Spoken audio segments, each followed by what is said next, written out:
Biasanya kitab-kitab terjemahan Wahabi itu memang cukup provokatif dan dengan narasi yang memang siapapun yang nggak pernah mondok pasti tertarik. Misalnya begini, cerita bid'ah misalnya. Iyyakum wa muhdatsatil umur fa inna kulla bid'atin dhalalah wa kulla dhalalatin finnar misalnya gitu. Wa kulla muhdatsatin bid'ah wa kulla bid'atin dhalalah wa kulla dhalalatin finnar. Ada yang baca wa kullu bid'atin dhalalah wa kullu dhalalatin finnar. Terus beliau meneruskannya begini, kata bin Bas. Hadza huwa Rasulullah. Hakama bi annal bid'ah kullaha dhalalah. Terus diteruskan. Wajar as-Syafi'i faqasama ila hasanatin wa dhalalatin wa sayyi'atin. Jadi dengan narasi seperti itu orang itu tahu bahwa Syafi'i itu kurang ajar tenan kira-kira gitu. Jadi dia ini Rasulullah yang mengatakan semua bid'ah ini dhalalah, tapi Syafi'i lancang dengan membagi ada dhalalah, ada sayyi'ah, ada hasanah, ada sayyi'ah. Ini aneh katanya. Wong Rasulullah yang nabi saja bilang satu semuanya dhalalah kok dia bilang dua kan. Diredaksikan Jaro'a, kira-kira makna sedannya yang lama atau berani.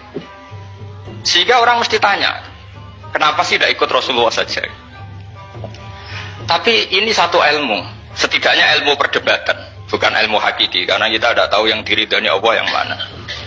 Tapi kemudian Sayyid Muhammad dalam kitab Abwaabul Faros juga dalam kitab-kitab beliau menyanggah itu dengan mengatakan jika makna bid'ah adalah yang nggak pernah dilakukan Rasulullah, itu salah besar. Terus beliau cerita sekian hal, termasuk yang diceritakan adalah ada seorang sahabat ketika sholat dengan Rasulullah tidak pakai doa mainstream, yaitu ketika i'tidal sahabat tadi bilang alhamdulillah hamdan katsiran thayyiban mubarakan fi.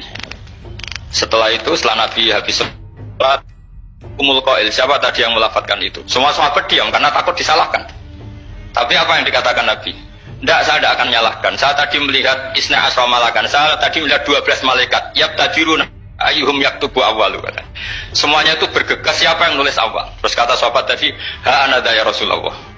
Padahal ini satu kalimat yang bahkan Rasulullah tidak mengajarkan dan Rasulullah bahkan iskal. Kenapa ada kalimat itu? Tapi toh dibenarkan oleh Allah dan Rasul. Cerita Sayyid Muhammad kedua adalah ada sahabat setiap ngimami itu main kulhu. Wah, ngimami apa saja main kulhu. Singkat cerita makmumnya itu gerutu. Ini orang kok main kulhu terus ini. Setelah dilaporkan ke Rasulullah, ditanya sama Rasulullah, kenapa kamu main kulhu ini? Dilaporkan ke saya. Kata si musolli tadi, imam tadi, di annaha sifatur rahman. Dalam surat itu semua sifatnya Allah. Maka fa'ana uhibbuha. Saya senang itu. Apa kata Rasulullah? Saya disuruh bilang Allah ke kamu bahwa Allah mencintai kamu karena kamu mencintai kulhu. Terus keterusan sampai sekarang itu orang-orang NU baca kulhu terus itu. Karena sekali baca idza samsu kuwirat mesti keponting gitu.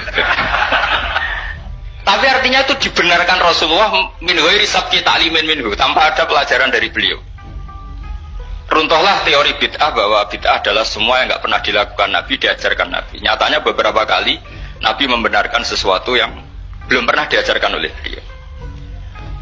Masalahnya adalah tidak semua orang baca kitabnya Sayyid Muhammad atau baca tidak paham. Nah, sementara kitab Hadhihi Mafahimuna itu diterbitkan secara masif oleh pemerintahan Arab Saudi dan ada terjemahnya lagi, sehingga yang nggak bisa Arabnya bisa terjemahnya.